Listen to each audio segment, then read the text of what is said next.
जय हिंद दोस्तों, हम धीरज सर फिर से आज आपको ज्ञान संगम चैनल में स्वागत और अभिनंदन करते हैं। आज हिंदी साहित्य के कुछ महत्वपूर्ण प्रश्नों को देखते हैं कि पहला प्रश्न है, अंग्रेजी भाषा को भारत में शिक्षा के माध्यम से शुरू किया किसने? तो लॉर्ड मैकाले ने भारत में जो शिक्षा का माध्यम अंग्रेजी बनाया और यहीं से प्रारंभ किया। हिंदी का आदि कवि किसे कहा गया है? तो स्वयंभू को हिंदी का आदि कवि कहते हैं। हिंदी का प्रथम उपन्यास कौन सा है? तो परीक्षा गुरु लाला श्रीनिवास दास द्वारा वर्णित है। हिंदी का प्रथम एकांकी कौन सा है? तो एक घूट। हिंदी का प्रथम पत्र कौन सा है? तो उदंत मार्तंड हिंदी का प्रथम पत्र है। अगला प्रश्न हम देखेंगे, हिंदी की पहली पत्रिका कौन सी है? संवाद कौमुदी। हिंदी के अक्षर में कितना स्वर और वर्ण होते हैं?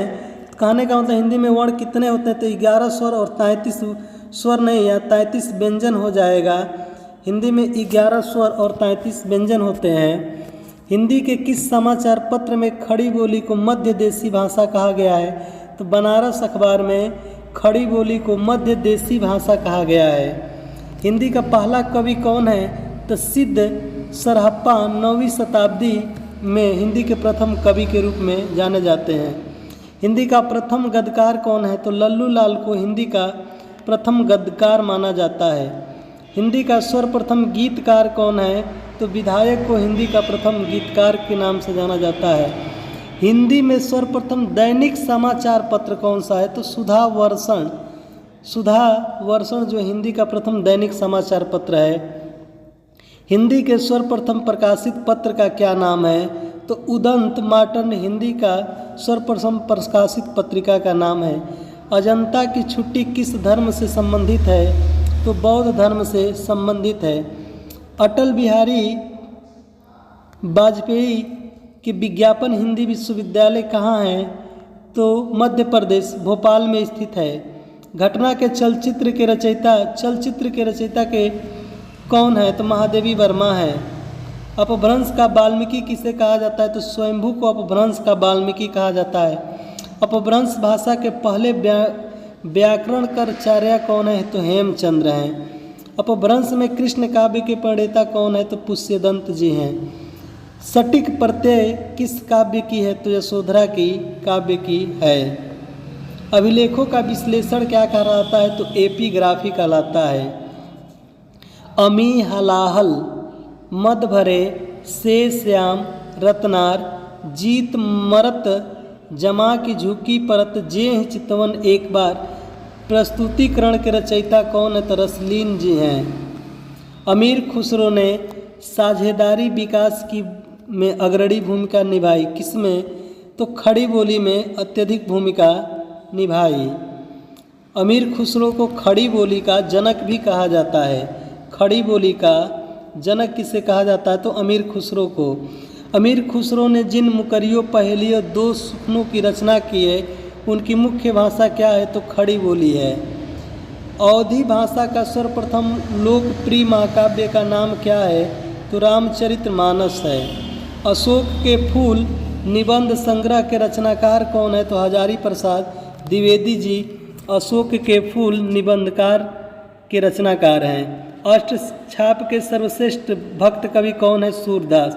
आँख की किरकिरी होने का अर्थ है कि विराट लगना मतलब बेकार लगना। आंसू काव्य की रचयिता जयशंकर प्रसाद। आंचलिक रचनाएं किससे संबंधित है? क्षेत्र विशेष में आंचलिक रचनाएं की जाती हैं। आचार्य रामचंद्र शुक्ल ने त्रिवेणी में किन 3 महाकवियों की समीक्षा प्रस्तुत की है? तो सूरदास, तुलसीदास, मलिक मोहम्मद जायसी, इन 3 कवियों को त्रिवेणी कवि कहा जाता है। आत्मजयी के रचयिता कौन है? तो कुंवर नारायण जो है आत्मजयी के रचयिता है।